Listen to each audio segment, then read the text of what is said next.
Hi అండి. ఇదిగోండి మాకు బ్రేక్ఫాస్ట్ ముందుగానండి అంబలి, తర్వాత నెక్స్ట్ వంకాయ ముక్కలు కోసి వాటర్లో వేసాను. వంకాయలు అయితే పోపు అండి, ఆవాలు జీలకర్ర అదిని మీకు తెలుసు కదా పోపు. అలాగే 2 ఉల్లిపాయలు కట్ చేశాను, ఇక్కడ 2 ఆనియన్స్. తర్వాత అవి వేగిన తర్వాత కొద్దిగా వంకాయ ముక్కలు ఇప్పుడు మనం కడిగి 2 సార్లు బాగా కడిగేసి వేయాలి, లేదా కంట్ర వాసన వస్తుంది.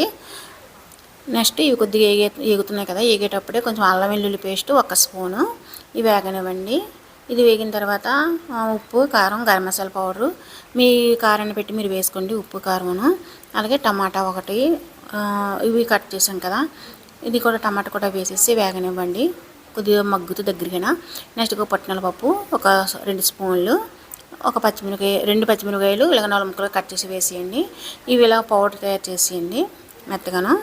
చిన్న మిక్సీలో వేసేసి ఇస్తే పౌడర్ అయిపోద్ది. ఇంకా చూసారా పౌడరు ఎంత మెత్తగా వచ్చిందో. చాలా చాలా బాగుంటుందండి, చాలా రుచిగా ఉంటుంది ఈ కర్రీ మాత్రం. ఇదిగోండి వంకాయ ఎంత మగ్గిపోయింది చూసారా, ఎంత బాగా మగ్గిపోయిందో. ఇప్పుడు ఈ పౌడర్ ఇందులో వేసిద్దాం.